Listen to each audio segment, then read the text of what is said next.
व भुवि व मम अस्तु वासो, चाहे हमें दिव्य यानी दिव्य लोक स्वर्ग लोक की प्राप्ति हो, या भुवि इस पृथ्वी पर पुनः आना हो, नरके व नरक अंतक प्रकारम, चाहे हमें नरक में जाना पड़े या नरक अंतक। नरक अंतक किसका नाम है? कृष्ण। कृष्ण भगवान का एक नाम है नरक अंतक, जिनकी पूजा करने वाले का नरक हमेशा के लिए अंत हो जाता है, इसलिए कृष्ण का एक नाम है नरक अंतक। नरक अंतक भगवान के कई नाम है, मधुसूदन, रिपुसूदन, नरक अंतक, मुरारी। तो दिवी व भुवि व मम अस्तु वासो, यहाँ पर शिला रूप गोस्वामी कह रहे हैं दिवी यानी दिव्य लोक में जाए जन्म मिल जाए स्वर्ग में, दिवी व भुवि या इस पृथ्वी पर पुनः जन्म मिले, मम अस्तु वासो मेरा कहीं भी वास हो, नरके व नरक अंतक चाहे नरक में जाना पड़े या नरक अंतक कृष्ण के धाम को जाऊं, अवधीरत शरविंद चरणों, मेरी एक ही इच्छा है, अवधीरते यानी कि जब मेरी मृत्यु हो, शरद अरविंद चरणों, अरविंद चरण किसके हैं? कमल चरण किसके हैं? भगवान कृष्ण के। ते मरणपि चिंतयामि, मेरे मन में मरते वक्त केवल भगवान कृष्ण के चरण है, चाहे कहीं भी जन्म मिले इससे कोई मतलब नहीं है, अंत काल में कृष्ण का चरण स्मरण आना चाहिए। लेकिन ऐसा होता नहीं है। इतना सब भजन करने के बाद, इतने सेमिनार, इतने प्रोग्राम, इतनी कथाएं, हर व्यक्ति के पास कुछ ना कुछ व्यस्तता है, लेकिन हमारे जीवन का मुख्य लक्ष्य था सम सिद्धि हरितोषणम, हरि को संतुष्ट करने के लिए हमारा जन्म हुआ था, परंतु सब अपनी संतुष्टि में लग जाते हैं। और इसी कारण है उनके अंदर एक भाव जागृत होता है कि जो भी हम कर रहे हैं वो हम अपने बल से कर रहे हैं, और यही जो दुर्बुद्धि के कारण उनका पतन होता है, और वो धीरे धीरे ग्रुप से अलग होते हैं, फिर वो सम्मान की भावना खो देते हैं, और एक समय पर आकर के वह मायाबद्ध जीव 84 लाख योनियों में से बेचारा इस मार्ग पर चला था, लेकिन अपनी उसी इच्छा द्वेष के कारण वो पुनः इस संसार में गिर जाता है और भक्ति के मार्ग से च्युत होता है। किसी भी व्यक्ति को अच्छी चीजें दिखाई नहीं देती हैं, क्या दिखते हैं? दोष। प्रोफेसर साहब ने सारे शिष्यों को दिखाया स्कूल में कि देखो एक सफेद कागज है, इस पे एक काली बिंदी लगी हुई है, तुम लोगों को लिखना है इसके ऊपर निबंध, 25 25 50 50 अक्षर लिखो, सब लोग शब्द लिखो। तो सभी लोगों ने 100 शब्द लिखे। टीचर ने पूछा कितने लिखे? बोले 100 लिखे। बोले तो बहुत अच्छी बात है, 100 शब्द लिखे हैं। बोले सुनाओ। एक ने सुनाया कि ये जो बिंदी है काली, इसने पूरे ही समाज को गंदा कर दिया, ये काली बिंदी जो है इसने पूरे समाज को गंदा कर दिया। एक ने लिखा ये काली बिंदी ब्लैक होल है, बड़ा साइंटिफिक व्यक्ति था, उसने लिखा ब्लैक होल है, उस पर कई सारे वर्णन लिखे। एक ने बताया ये काले घने बादल हैं, सब लोगों ने काले के ऊपर लिखा 150 वर्ड्स सबने लिखे। प्रोफेसर रोने लगे, बोले बहुत दुख हो रहा है मुझे। बोले क्यों? बोले मैंने यही शिक्षा दी आप लोगों को, सबने काली बिंदी पर बोला, लेकिन किसी ने इस कागज की जो स्वच्छता है सफेद, उस पर कुछ नहीं बोला। यानी कि अगर हमारी दृष्टि जाती है तो हमारी दृष्टि कैसी है? कालक देखने वाली। किसने क्या इतना अच्छा किया वो नहीं देखेंगे, किसी ने क्या अच्छा नहीं किया वो देखेंगे। तो इसको कहते हैं परसीव्ड नोशंस। मान लीजिए मैंने किसी को भक्ति सिखाई, मैंने उसके लिए, मैं हूं कौन सिखाने वाला, परंतु श्रील प्रभुपाद कृपा से, गुरु परंपरा की कृपा से हमने उसे मार्ग पर चलने के लिए प्रेरणा दिया। कुछ काल वो चला, चलने के बाद उसमें दोष देखने शुरू कर दिए, और दोष देखने से क्या होता है? एक पल पर आकर के वो केवल दोष ही देख रहा होता है। क्योंकि अगर मान लो आपने काला चश्मा लगाया हो तो आप जर्दर देखोगे, उधर क्या दिखाई देगा? अगर मैं आपसे कहूं, सभी लोगों से प्रश्न, एक्टिविटी ही करवा रहे तो मैं भी करवाऊंगा। आपको इस कक्ष में पीला रंग ढूंढकर बताना है कहां कहां पर है, कहां कहां पर है, पहले जोड़िए कहां कहां पर है। गिने गिने कितनी जगहों पर पीला रंग है?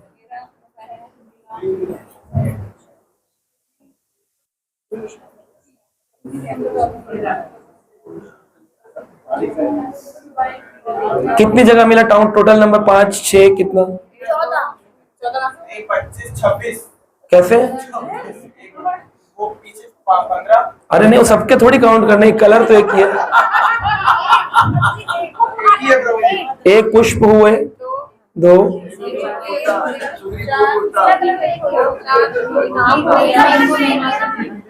माता जी ने उसका टक्का है। हाँ माता जी ने पीला रंग, पीछे प्रभु जी ने पहना, सुग्रीव प्रभु ने पहना। ठीक है, तो लगभग 8 लोगों ने मिला 8। अब प्रश्न ये है, जब हम पीला रंग ढूंढ रहे थे तो हमको क्या ये नीले रंग के पुष्प दिखाई दे रहे थे? पीला ही बोला था।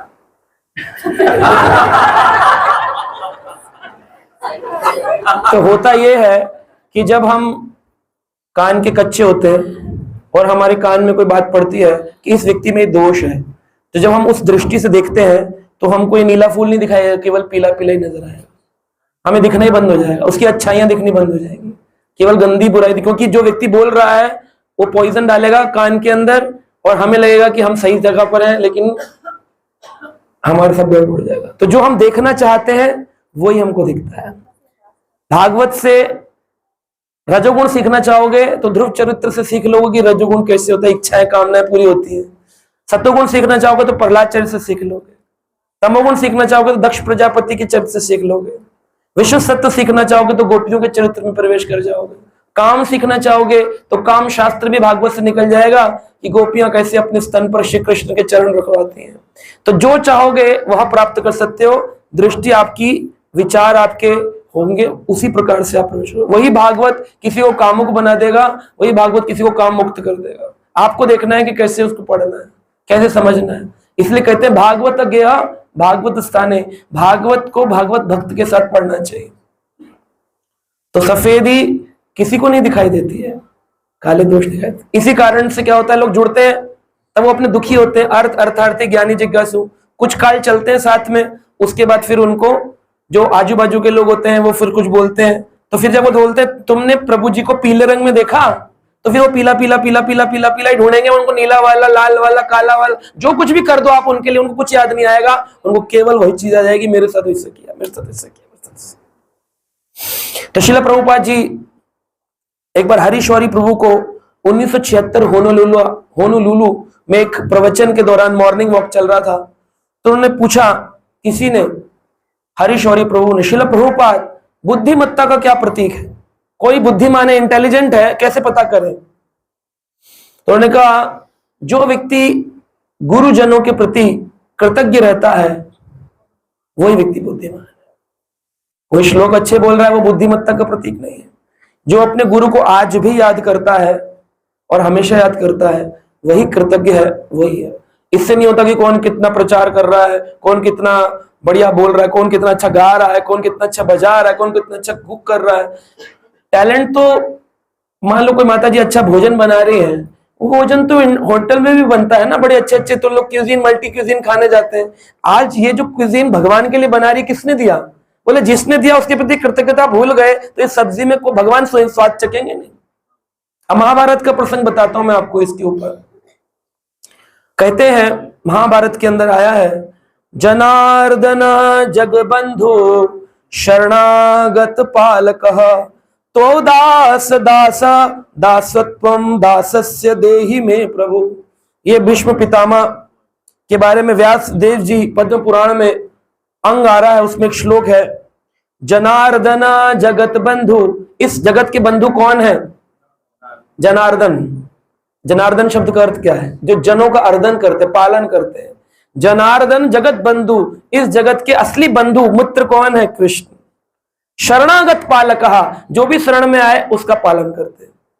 तो हमें क्या बनना है? बोले तौदास, शरणागत पालक कृष्ण के तौदास दास दासत्वम दासस्य देहि में प्रभु। 4 बार बोला, दासत्वम दास दासत्वम दासस्य देहि में प्रभु। ये पद्म पुराण की विनती। हे प्रभु मुझे दास बना दीजिए। भगवान का नाम है, अभी हमने पढ़ा, एक नाम है नरकंटक, एक कृष्ण का नाम है शरणागत पालक। शरणागत पालक भगवान राम के सामने जब विभीषण आए और नीचे उतर कर आने वाले थे तो जामवंत और सुग्रीव बड़ी सारी बातें कर रहे थे भगवान के से। राम जी न जाने भेद लेने भिजवा पट 10 शीशा, भेद लेने के लिए 10 शीश रावण ने भेजा है। ये भेदी है, ये आएगा पता नहीं क्या करेगा। राम जी सबकी सुन रहे थे, सुनो सबकी लेकिन करो मन की। उन्होंने सुनी जामवंत की, सुग्रीव की, असुर है, ये है, वो है, लेकिन राम जी को कोई फर्क नहीं। राम जी ने कहा मेरा नाम क्या है, शरणागत। आज विभीषण ने शरणागति ली है तो मेरे को उसका पालन करना है, चाहे ये हमारे अनहित के लिए आया हो, चाहे हमें कष्ट देने आया हो, तब भी मैं इसको रिजेक्ट नहीं करूंगा, क्योंकि मेरा एक नाम है शरणागत पालक। तो असली व्यक्ति कौन है? जो उसकी शरण में आकर के उसको अगर चुप भी रहा हो ना, तब भी उसको रखे अपने साथ, उसके लिए प्रार्थना करे, उसको रखे अपने। कितना चुप रहा हो, वो मालूम भी पड़ता है कि आदमी मेरे लिए हानिकारक है, हितैषी नहीं है, लेकिन फिर भी उसको अपने साथ रखना है, क्योंकि भगवान के भक्त कैसे हैं? जैसे प्रभु शरणागत पालक। भगवान ने विभीषण को रखा अपने साथ, और खाली विभीषण को नहीं रखा, विभीषण के पीछे चलने वाले 4 वो राक्षस जो शरणागति के लिए नहीं आए थे, लेकिन राम जी ने उनको भी ले लिया। तो बोले कम से कम इसको, इनको तो भगा दो, ये 4 तो अलग से आए। भगवान बोले क्योंकि इन्होंने विभीषण की शरण ली है और विभीषण ने मेरी शरण ली है, तो इसलिए मैं इनको कभी हटा नहीं सकता। भगवान ने बोला आओ लंकेश, तुम्हारा स्वागत है। जामवंत बोले लंकेश कह रहे लंका का राजा तो रावण है। भगवान बोले हाँ तो युद्ध होगा, नहीं होगा देखा जाएगा, लंका का रावण तो अब यही रहेगा, लंका का राजा तो यही रहेगा। तो जामवंत बोले अगर रावण भी इस चीज को देखकर आपकी शरण में आ गया तो बोले उसको भी राजा बना दे। कह रहे एक राज्य में 2 राजा कैसे रहेंगे? अगर लंका का राजा विभीषण है तो रावण कहाँ के राजा बनेंगे? बोले अयोध्या के बना देंगे। बोले अयोध्या में तो भरत महाराज इंतजार कर रहे हैं राजा बनने के लिए, वो वेट कर रहे हैं, आप जाएंगे फिर क्या होगा? भरत का क्या कहां भेजेंगे? बोले भरत को वैकुंठ दे देंगे, साकेत दे देंगे। तो बोले फिर आप कहां जाएंगे प्रभु? अगर साकेत, वैकुंठ और लंका और अयोध्या सब दे दिया, आप कहां जाएंगे? बोले हम तो सबके दास बनकर खुश रहते हैं। भगवान बोले तो भगवान की क्या है? भगवान दास बनना चाह रहे हैं और भक्त मालिक बनना चाह रहा है। यही प्रॉब्लम है, यही प्रॉब्लम है कि लोगों की संख्या नहीं बढ़ पाती है, भक्ति के मार्ग पर नहीं चल पाते हैं, क्योंकि वह कंट्रोलर बनने लगते हैं। ए तुम मेरे हो, तुम उधर नहीं जाओगे, तुम मेरे हो तो उधर, ट्रैफिक पुलिसमैन बन जाते हैं, इधर वाले इधर। कंट्रोलरशिप नहीं, हम सबके दास हैं, इस भाव से रहेंगे तो हम बहुत लंबे काल तक भक्ति कर सकते हैं और लोगों को भस्म पितामह। इस संसार में कृतघ्न होना ये सबसे बड़ा पाप है। पृथ्वी माता रोने लगती है, बहुत बड़े बड़े पापी आते हैं, शराब पीने वाले, मदिरापान, मांसाहारी, स्त्री भोग करने वाले, चोरी करने वाले, लेकिन सबसे बड़ा भार पृथ्वी को किसका है? कृतघ्नता।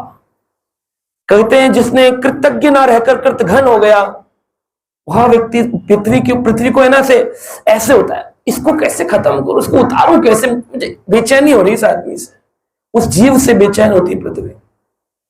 भीष्म पितामह एक कथा बताते हैं, 2 दोस्त थे और बड़े ही अच्छे मित्र थे, जंगल में जा रहे थे।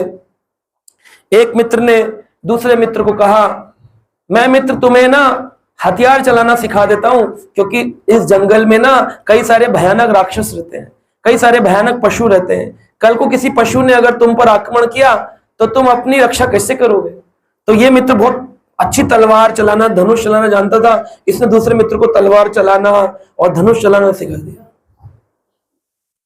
जब सीख लिया इसने धनुष चलाना, तलवार चलाना, तो क्या किया, एक दिन रात्रि काल में मित्र सो रहा था जिसने सिखाया था, इसने उसी धनुष बाण और तलवार का इस्तेमाल करके अपने मित्र को मार डाला, उसका वध कर दिया। जब वध कर दिया, मार डाला, तो क्या हुआ कि ये तो मित्र मर ही गया इसका। अब दूसरा जो था जिसने मारा था, अभी उसको कला तो आती थी, लेकिन उसको पूर्ण रूप से कला नहीं आती थी, क्योंकि वो कला जिसके पास होती है वो उसी के पास होती है। कई बार लोग मुझे बोलते हैं आप इतनी मेहनत करते हैं, नोट सुनाते हैं, लेक्चर दे देते हैं, लोग आपके लेक्चर कॉपी करके आगे लेक्चर दे देते हैं, ऐसे तो आपके पास कुछ बचेगा ही नहीं। तो मैंने कहा कि अरे आप भूल रहे हो, अगर मैं 100 किसी को देता हूं तो वो डबल होकर के मेरे पास 200 होकर आता है, क्योंकि अगर मैं संकुचित विचारधारा से जीवन जीऊंगा, अगर श्रील प्रभुपाद ये सोचते मेरे प्रवचन मत दो, कई संप्रदाय बन जाएंगी मेरे नाम पर और लोग मेरे ज्ञान का उपयोग करेंगे, तो आज इतने सारे लोग भक्त कैसे बने? प्रभुपाद जी ने स्वच्छंद रूप से सब कुछ दिया, जो भी है ले लो ले लो ले लो ले लो ले लो, बुक्स ली, लेक्चर दिए, प्रवचन दिए, ले लो। लोगों ने उसके मिसयूज करके अलग अलग संस्थाएं भी बनाई, परंतु प्रभुपाद जी अपने प्रचार में लगे रहे। तो अगर कोई आज ले लेगा तो क्या खत्म हो जाएगा? बोले ज्ञान एक ऐसी चीज है जो बांटने से कभी कम नहीं होती, हमेशा बढ़े, इसलिए बांटना चाहिए 100%। तो भगवान का नाम न खर्चे न टूटे और कोई चोर नहीं लूटे, दिन दिन बढ़त सवायो पायो जी मैंने नाम रतन धन पायो। मुझे हरि नाम मिला है, इसको बांटने से इसको कोई चोरी नहीं कर सकता, इसको कोई काट नहीं सकता, इसको कोई तोड़ नहीं सकता। जितना जितना बांटेंगे उतना उतना 1.25 गुना रोज इसकी वृद्धि होगी। मूर्ख है, वो सोचता है मैं इनके सारा चोरी कर लूंगा और मैं बहुत बड़ा आदमी बन जाऊंगा। अरे जब आप चोरी करोगे तो चोरी के भाव से प्रवचन दोगे ना, लेकिन जब कोई व्यक्ति अपने गुरु की शरणागति भाव से करेगा, उसको कुछ ना आता हो, फिर वो ऐसा काम करेगा पूरा विश्व उसका दीवाना हो जाएगा, क्योंकि वो शरणागत है। जब इस मित्र ने उस मित्र को मार दिया तो दूसरे मित्र का क्या हुआ? उस पर जंगली पशु ने आक्रमण किया। वो बोला ये वाला तो मुझे बताया नहीं था कि पेड़ से भी आते हैं। बाघ जो थे पेड़ से आ गए, चीते उसके ऊपर आकर खा लिए। जब मार डाला उसको तो बाकी मारने के बाद क्या करते? जंगली जानवर खाते हैं ना मांस को। जंगली जानवरों ने, जंगली व्यक्तियों ने, किसी ने उसके मांस को छुआ नहीं। तो भील इलाके के लोग थे, बोले पहली बार ऐसा हुआ है पशुओं ने किसी पुरुष पर आक्रमण किया और उसको खाया नहीं। तो भील जाति के लोग बड़े परेशान थे वहां पर, सबने सोचा ऐसा क्या हो गया, खाया नहीं। तो पता चला पशुओं की भाषा जानते हैं ना कुछ भील, जैसे मोगली है ना, जंगली टार्जन, ये पशुओं की भाषा जानते हैं। उन्हें एक पशु से पूछा कि तुमने क्यों नहीं खाया? तो उस पशु ने बताया कि इसके शरीर से ना कृतघ्नता की बदबू आ रही है, इसने अपने मित्र का मारा, खाया और उसका कभी नाम नहीं लिया। इसके शरीर से कृतघ्नता की बदबू आ रही है, इसलिए हमने मारा तो, लेकिन हमें नहीं पता था ये कृतघ्न है। इसके शरीर में कृतघ्नता की बदबू, हमें से छू नहीं सकते। सोचो अगर पशु नहीं छू रहे, जंगली नहीं छू रहे, भगवान छुएंगे उस आदमी को? छुएंगे क्या?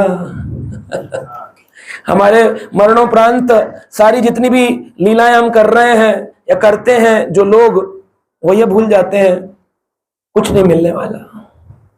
आए थे हरि भजन को, मीठा लगा दाम, दुविधा में दोनों गई न माया। इसलिए ये कब होगा? ये फीलिंग कैसे खराब हो जाती है? जब जुड़ते हैं और उसके कुछ साल बाद व्यक्ति भूल जाता है, क्योंकि वो श्रीमद् भागवत को हृदय से नहीं पढ़ रहा होता, वह ज्ञान कमाने के लिए पढ़ रहा होता है कि मैं ज्ञानी बन जाऊंगा और फिर मैं भी है ना प्रतिस्पर्धा में उनके जैसा हो जाऊंगा। दूसरा, जप नहीं कर रहा होता जब ध्यान से व्यक्ति, तब वो कृतघ्न हो जाता है।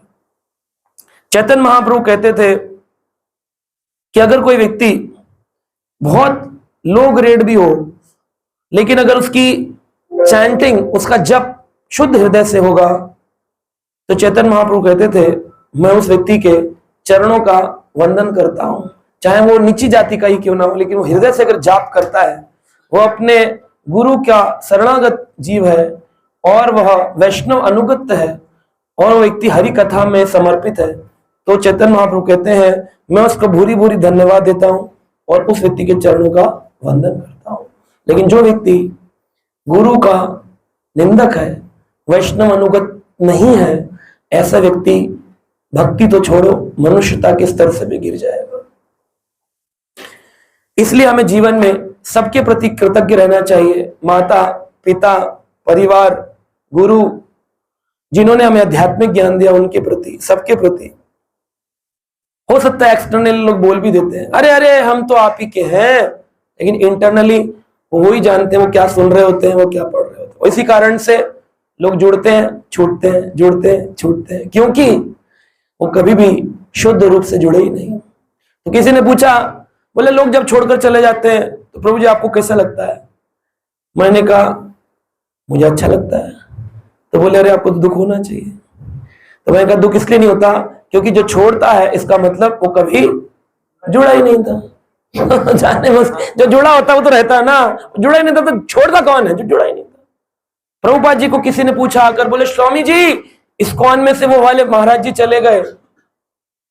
प्रभुपाद ने कहा don't make noise, let me read, Bhagavat पढ़ रहा हूं मैं, अभी डिस्टर्ब मत कर। बोले स्वामी जी चले गए वो छोड़ करके, आपके सीनियर डिवोटी। प्रभुपाद ने कहा व्हाट इज न्यू? छोड़कर जाना कोई बड़ी कार्य, बहुत बड़ी वीरता नहीं है। इस भक्ति के मार्ग में माया से लड़ते हुए टिके रहना, ये आज बताओ कितने लोग टिके हुए हैं, ये भक्ति है। छोड़कर जाना कौन सी बड़ी बात है?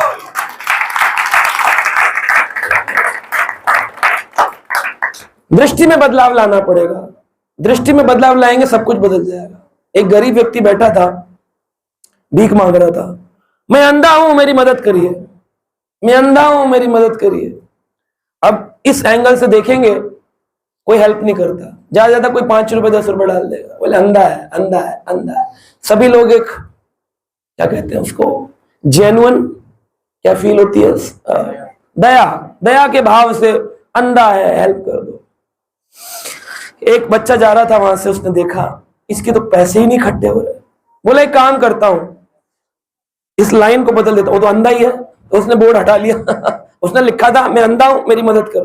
वो बच्चा बोर्ड उठा के चला गया और स्टेशनरी जाके उस बोर्ड को चेंज कर दिया और उस पर लिख दिया कि आज का दिन कितना सुहावना है, आज का दिन कितना सुहावना है, लेकिन मैं दुर्भाग्यशाली हूं इस सुहावने दिन को देख नहीं पा रहा। ये बदलाव होते ही, ये बदलाव हुआ तो क्या हुआ कि सबकी भाव बदल गए। जो भी वहां से गुजरते थे बोले हाँ दिन तो बहुत सुहावना है, लेकिन ये बेचारा देख नहीं पा रहा।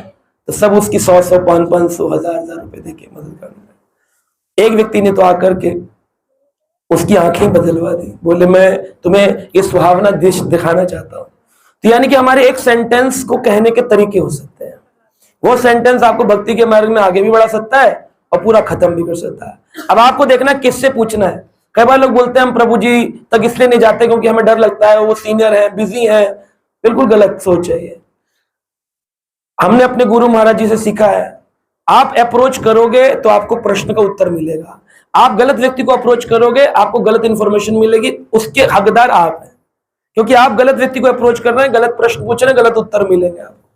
आप सही व्यक्ति से सही प्रश्न पूछिए। जब मैं सारे यूट्यूब के लोगों के आंसर दे सकता हूं, मैं सारे के सारे फेसबुक पे, इंस्टाग्राम पे आंसर दे सकता हूं, मैं सारे व्हाट्सएप पे आंसर दे सकता हूं, तो आपको पूछने में क्या प्रॉब्लम है? जिस व्यक्ति की मति में आ गया होगा ना कि मुझे अब इनके साथ नहीं रहना है या मुझे भक्ति नहीं करनी है, वही व्यक्ति बोलेगा अरे आपके पास हमारे लिए टाइम नहीं है, तुम्हारे पास हमारे लिए टाइम नहीं है। कृतज्ञता देती है विश्वास, कृतज्ञता विश्वास देती है। विश्वास से क्या होता है? उम्मीद जागृत होती है, भगवान एक ना एक दिन हमारी रक्षा करेंगे। उम्मीद से प्रेम जागृत होता है और प्रेम से व्यक्ति के भाव में परिवर्तन आता है। तो उसकी शुरुआत कैसे हुई? कृतज्ञता, कृतज्ञता से विश्वास, विश्वास से उम्मीद, उम्मीद से प्रेम, प्रेम से भाव। तो भगवान की सेवा करने का भाव जागृत होगा। जागृत होता क्यों नहीं है भाव? कृतज्ञता नहीं होती है। कहते हैं जैसे फूल है, फूल अगर जीवन है तो फूल का जो रस है, जिसे भौरे खाते हैं रस को और लेकर के उस रस से हम लोग उस रस को शहद के रूप में लेते हैं, मधुमक्खियां लेते हैं। तो अगर फूल जीवन है तो उसका रस कृतज्ञता है। तो जो भक्ति महारानी है वो कौन से पुष्प पर आएगी? भक्ति महारानी अगर भौरा है, मधुमक्खी है भक्ति, तो कौन से फूल पर आएगी? जिसमें रस होगा ना। पुष्प जीवन है, रस कृतज्ञता है, भक्ति महारानी हनी भी है, हनी मधुमक्खी है, वो किस पर आएगी? जिसमें रस होगा। जो सूखा होगा ना, मैं गारंटी ले सकता हूं, मैंने इतने सारे लोगों को देख लिया और खुलेआम बोल सकता हूं, मैं कहीं बुलवा लो आप मेरे से, कि जिस व्यक्ति के हृदय के अंदर कृतज्ञता का भाव नहीं है वो व्यक्ति कभी भगवान को संतुष्ट नहीं कर सकता, नहीं कर पाया, कभी भी नहीं कर पाया। चाहे वो कितना सुंदर बोले, कितना सुंदर गाए, कितना सुंदर बनाए, कुछ नहीं कर पाया, भगवान को प्रसन्न नहीं कर पाया। और अगर हम प्रसिद्धि की बात करें तो प्रसिद्धि तो नॉन डिवोटीज की भी कितनी होती है। पूरा मीडिया वर्ल्ड बढ़ा हुआ है गानों से, भोजपुरी गाने, हॉलीवुड के गाने, बॉलीवुड के गाने, वो लोग तो कृतज्ञ नहीं है। तो प्रसिद्धि को हम इससे नहीं जोड़ सकते, अरे वो तो प्रसिद्ध है, आपके कहने से क्या होता है, कृतज्ञता नहीं करी तो उतने प्रसिद्ध कैसे हो गए। प्रसिद्धि कृतज्ञता नहीं है, भगवान की प्राप्ति, आनंद की प्राप्ति, आनंद का अनुभव क्यों नहीं हो पा रहा, किस लिए ऐसा हो रहा है, क्योंकि आप कृतज्ञ नहीं है। जिस दिन कृतज्ञ हो जाएंगे आपको आनंद कभी खत्म नहीं होगा।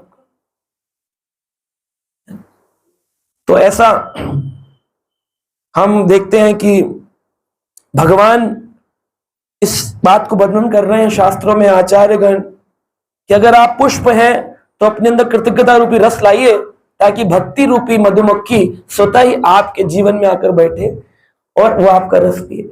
फूल ने कभी आवाज लगाई है, हनी हनी भी क्या बोलते, मधुमक्खी मधुमक्खी मधुमक्खी आओ मेरा रस लो, लेकिन मधुमक्खी स्वयं आकर के रस का पान करती। कौन से रस? फूल का, जिसमें रस होता है। रस क्या है? कृतज्ञता होगी, भक्ति मरण अपने आप आएगी। प्रभुपाद जी कहते थे तुम कृष्ण को देखने मत जाओ, ऐसी सेवा करो अपने गुरु की कि कृष्ण कहें कौन ऐसा हो गया जीव जो अपने गुरु के लिए रात दिन लगा है, मैं जाऊंगी इसके घर, मैं जाऊंगा इसके घर मिलने के लिए।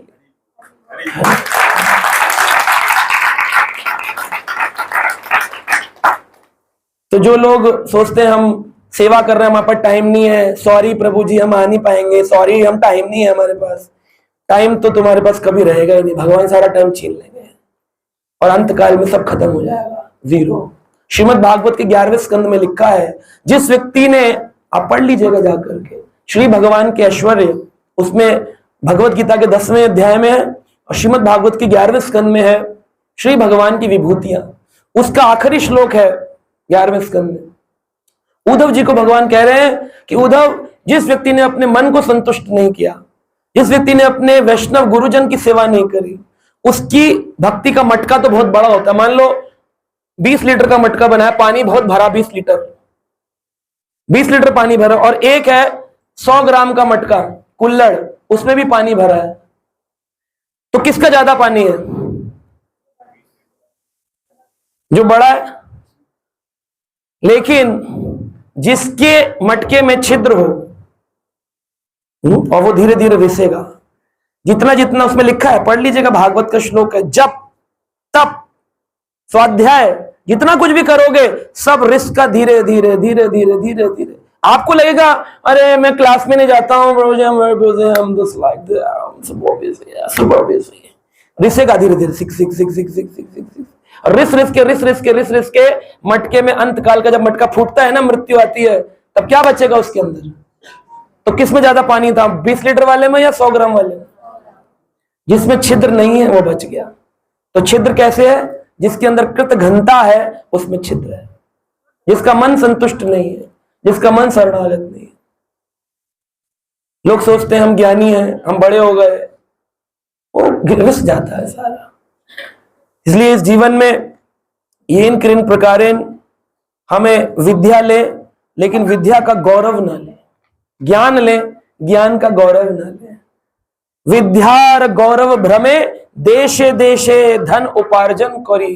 भक्ति विनोद ठाकुर कहते हैं लोग विद्या लेकर के उसका गौरव करते हैं और उस विद्या से धन अर्जन करते हैं, लेकिन वो भूल जाते हैं कि जो कुछ भी हो रहा है किसके कारण है?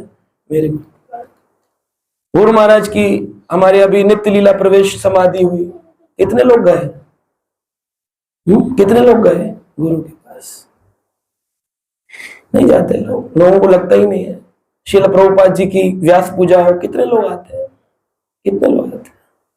नहीं आते।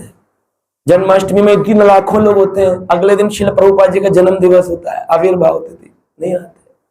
आएंगे 11 बजे अभिषेक करने, प्रवचन होगा सुबह 8 बजे, नहीं आएंगे, टाइम नहीं है ना, कृतघ्न है ना सारे के सारे, बहुत बिजी हो गए सब लोग सेवा में। और जितना जितना आप यही सब करते रहेंगे, घट के अंदर छुद्रा छिद्र होगा, निकलता रहेगा निकलता रहेगा, एक काल में आके सब फिनिश। भगवान कृष्ण उद्धव को कहा, उद्धव अंत काल में सबका निर्णय हो जाता है, कृष्ण क्या किया कृष्ण। तो इसलिए एक बार एक अंतिम कथा बताकर समाप्त करता हूं। एक बार एक राजा जंगल में जा रहा था, तूफान आ गया तो पानी में बहने लगा। सडनली उसने देखा कि एक लकड़ी का एक टुकड़ा है वो पानी के भाव में तैर रहा है। तो राजा ने उसको पकड़ लिया और एक चूहा भी उसके ऊपर आके बैठ गया अपनी मृत्यु बचा ली, और एक सांप भी आकर बैठ गया, और एक तोता भी आके बैठ गया। और इस प्रकार से अब ये सारे के सारे राजा, तोता, सर्प और चूहा चारों ही अपनी जान बचाकर तैर रहे थे पानी के बहाव में। एक गरीब व्यक्ति ने देखा, गांव के वासी ने, वो कूद गया और जाकर के उस लकड़ी के टुकड़े को पकड़ लिया और लेकर किनारे आया, और सभी ने ये बोला, आपने हमारी जान बचाई, कभी कोई जरूरत पड़े तो। इस प्रकार से सभी लोगों ने किया, लेकिन जो गरीब था उसने टेस्ट करने के लिए सबके पास गया।